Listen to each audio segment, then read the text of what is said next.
থেকে দৌড়ায়া বের হয়ে যায় ভূমিকম্প থেকে বাঁচার জন্য। আল্লাহ তাআলা বলেন, বান্দা আমি যদি পাহাড় না দিতাম তাহলে প্রায় এই পাহাড় জমিনটা পৃথিবীটা নড়াচড়া করত। 2-3 সেকেন্ডের ভূমিকম্পে যদি আমাদের জীবনটা এমন হয়। আমি মক্কা শরীফ এই যে গত লাস্ট যে ভূমিকম্প হলো, নাস্তা খেয়ে মাত্র আমি খাটের উপরে বসছি, তো বাসা আমার ছোট্ট একটা বাচ্চা, আমার আলিয়া, আর কেউ নেই, ছেলেটা মাদ্রাসায়। এই প্রচন্ড ভূমিকম্পের ভয়ে যে বের হয়ে গেল, এখন এই ছোট্ট বাচ্চা বাসায় আর আসবে না, সে কোথায় যাবে? তার মামা ছিল, মামা চলে গেছে বাসায়, এখন আর কেউ নেই, সে বাসায় আসবে না। তো দোস্ত, এইভাবে যদি দিনে কয়েকবার ভূমিকম্প হতো তাহলে কি আমরা আমাদের এই এয়ার কন্ডিশন রুমের মধ্যে এত আরামের খাটে নির্বিঘ্নে নির্ভয়ে আমরা ঘুমাইতে পারতাম? একটু চিন্তা করেন। আল্লাহ তাআলা বলেন, ওয়ালকা ফিল আরদি রাওয়াসিয়া আন তামিদা বিকুম, বান্দা আমি পৃথিবীর জায়গায় জায়গায় আমি বিশাল বিশাল পর্বত স্থাপন করে রেখেছি, পেরেকের মতো এগুলো ঘিরে রাখছি। আনতামিদা বিকুম, যেন তোমাদেরকে নিয়ে এটা হেলতে দুলতে না পারে, নড়াচড়া করতে না পারে, তোমাদের জীবনটা যেন স্থির ভাবে তোমরা বসবাস করতে পারো। এটা কি আমার নিয়ামত না? বলেন, এটা কি আল্লাহ পাকের নিয়ামত না? আফালা ইয়ানজুরুনা ইলাল ইবিলি কাইফা খুলিকাত ওয়া ইলাস সামাই কাইফা রুফিআত ওয়া ইলাল জিবালি কাইফা নুসিবাত ওয়া ইলাল জিবালি কাইফা নুসিবাত। আল্লাহ তাআলা বলেন, ওয়া ইলাল জিবাল, পাহাড়ের দিকে লক্ষ্য করো, কাইফা নুসিবাত, কিভাবে আমি বিশাল বিশাল এই পাহাড় পর্বত জমিনের মধ্যে গেড়ে রাখছি, দাঁড় করিয়ে রাখছি। বিশাল বিশাল পাহাড়। মক্কা শরীফে অনেক এমন রাস্তা দিয়ে আমাদের অতিক্রম হয়েছে যে একেবারে পাহাড় কেটে রাস্তা নিয়েছে। এই যে বাস চলতেছে, তাকাইলে মনে হয় যেন পাহাড় না জানি ভেঙে বাসের উপর পড়ে যায়, বিশাল পাহাড় দাঁড়ায় আছে। আল্লাহ তাআলা বলেন, বান্দা পাহাড় ধসে না, পাহাড় পড়ে না, মাঝে মধ্যে পাহাড় ধসায়া আমি আল্লাহ তোমাদেরকে দেখাই, দেখো আমি চাইলে পাহাড়ও ধসে যায়। ঠিক না বেটি? চাইলে আমি পাহাড় ধসে যাবে, না চাইলে পাহাড় দাঁড়িয়ে থাকবে। সুতরাং পাহাড় ধসে যাওয়া কার ইচ্ছা, আর দাঁড়িয়ে থাকাও কার ইচ্ছা? আল্লাহ তাআলা বলেন, এটা কি আমার নিয়ামত না? এই সমস্ত আলোচনা শেষ করে আল্লাহ পাক বলেন, ওয়া ইন তাউদ্দু নিমাতাল্লাহি লা তুহসুহা। একটা শুধু বলছি, বাকিগুলো বললে আমার টাইম শেষ হয়ে যাবে।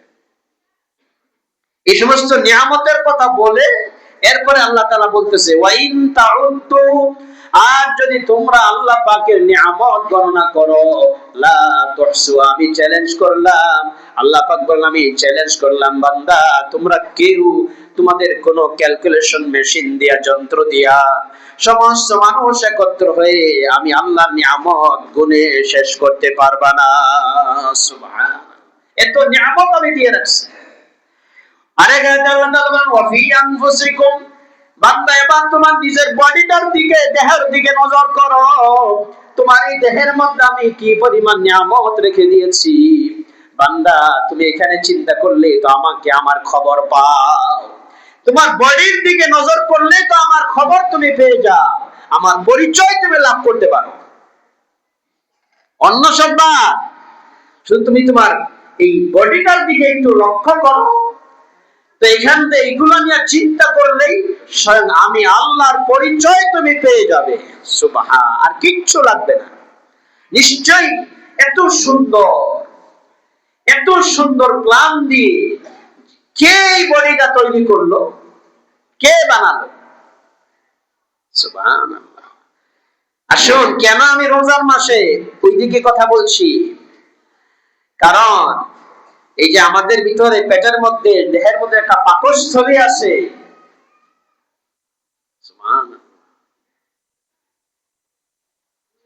দোস্ত, এই দেহের যতগুলো পার্ট আছে, হার্ট আছে, লিভার আছে, কিডনি আছে, হাত পা অঙ্গ প্রত্যঙ্গ, কতগুলো পার্ট অঙ্গে, একটা হচ্ছে পাকস্থলী।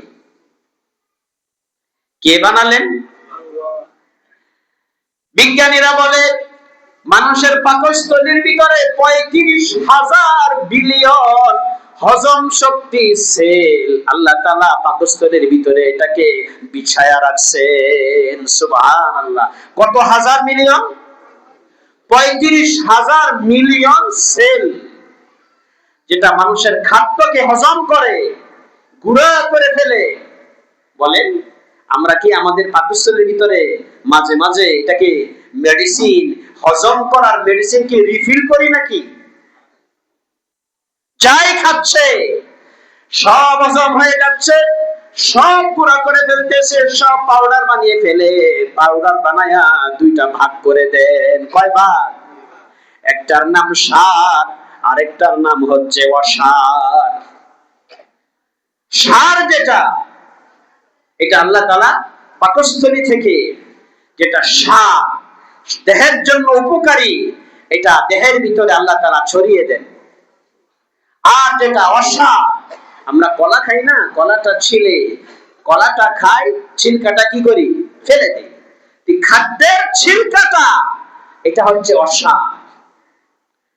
পাকস্থলীর ভিতরে আল্লাহ পাকের কুদরতি শক্তি দিয়া 35,000 মিলিয়ন সেল, হজম করার সেল আল্লাহ তাআলা ভিতরে রেখে দিয়েছেন। এটাকে হজম করে, গুঁড়া করে, পাউডার করে, আবার কুদরতি মেশিন দিয়া এটাকে দুইটা ভাগ করে ফেলে। একটা ভাগ সার, আরেকটার নাম হচ্ছে অসার। একটা ভাগ সারটাকে দেহের ভিতরে আল্লাহ তাআলা ছড়ায় দেন, আর যেটা অসার সেটাকে আল্লাহ তাআলা বের করে দেন। সুবহানাল্লাহ। কি 3 দিন যদি বাথরুম না হয় কি অবস্থা হবে? এক সপ্তাহ বাথরুম হয় না, সুন্দরী বউ পাশে শুয়ে রয়েছে, কি সুন্দরী বউ পাশে শোয়া আছে, এক সপ্তাহ কোনো বাথরুম নাই, দিলের মধ্যে কোনো আনন্দ আসবে? কি কোথায় গেল? এক সপ্তাহ সুইচ বন্ধ করে রাখলে মনের সমস্ত শান্তি, দেহের শান্তি, মনের শান্তি, দেহ শান্তি হলে মনের শান্তি করতে আসবে, সব শেষ হয়ে যা। এই কারণে হাদিস শরীফে আছে, রাসূল করিম সাল্লাল্লাহু আলাইহি ওয়াসাল্লাম খাবার শেষ করার পর আল্লাহ পাকের কাছে দোয়া করতেন, আলহামদুলিল্লাহিল্লাযী আত'আমা ওয়া সাকা ওয়া সাওয়াগাহু ওয়া জাআলা লাহু মাখরাজা। সকল প্রশংসা ওই মাবুদের মেহেরবানের জন্য যিনি আমাকে খাওয়ালেন, আত'আমা, যিনি আমাকে পান করালেন, ওয়া সাওয়াগাহু, আর কুদরতি মেশিন দিয়া সেটাকে হজম করিয়ে দিলেন, ওয়া জাআলা লাহু মাখরাজা, আর যে অংশটা অসার, সেই অসারটাকে আল্লাহ তাআলা বের করার ব্যবস্থা করে দিলেন। সুবহানাল্লাহ, সুবহান। দোস্ত, একে চশমে জাদান গাফিল আজা শাহে নবাশি, একে চশমে জাদান গাফিল আজা শাহে নবাশি, শায়দ কে উনে গাহে কুলান আগাহ নবাশি। কি কেমনে বসে বসে বিড়ি খান দোকানের মধ্যে? এ চা দে একটা, চা দে, চা দিতেছে, বা মধ্যে বিড়ি খায়। কে আপনাকে হাতটা দিল? কে মুখটা দিল? কে আপনাকে বানালো? আপনি আগুন খাচ্ছেন। এটা জাহান্নামের খাওয়ান, জাহান্নামের খাবার হবে আগুন। কি আমি কি ভুল বললাম নাকি? মিন শাজারাতিজ যাক্কুম, যাক্কুম যে ফলটা, এটা কি দুধ দ্বারা তৈরি না আগুন দ্বারা? আগুন দ্বারা। আপনি তাফসীর খুলে ওলামাদেরকে যাচাই করেন। মিন শাজারাতিজ যাক্কুম, কোরআনে আছে যাক্কুম ফল, তাকে সেই ফলটা তৈরি হচ্ছে আগুন দ্বারা। তো সেটাই তো খাওয়ানো হবে জাহান্নামে। জাহান্নামের ভিতরে আগুন খাওয়ানো হবে। দুনিয়ার মধ্যে চায়ের দোকানে বসে বসে হাঁটুর উপর হাঁটু তুলে বান্দা গলার মধ্যে একটা গামছা ঝুলাইয়া আর একটা হাফ প্যান্ট পইরা চায়ের দোকানে বসে বসে এবার সে বাম হাতে সিগারেট আর এক হাতে চায়ের কাপ। সে মনে করে আমার চেয়ে সুখী আর কে আছে?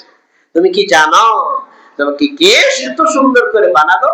ইয়া আইয়ুহাল ইনসানু মা গাররাকা বিরাব্বিকাল কারীম, হে মানুষেরা, কে তোমাদেরকে কোন জিনিসে তোমাদের রব্বে কারীমকে ভুলাইয়া রাখলো? আল্লাহকে তোমরা স্মরণ করো না। মসজিদ থেকে ডাকে আল্লাহু আকবার, হাইয়া আলাস সালাহ, মসজিদে আসুন, হাইয়া আলাল ফালাহ, সফলতার দিকে আসুন। আর সে আসতে করে অন্যদিকে চলে যায়। বা চলেন মসজিদে, কয় কাপড় ভালো না। কি ভালো না? কাপড় ভালো না। এটা কি কোন অজুহাত?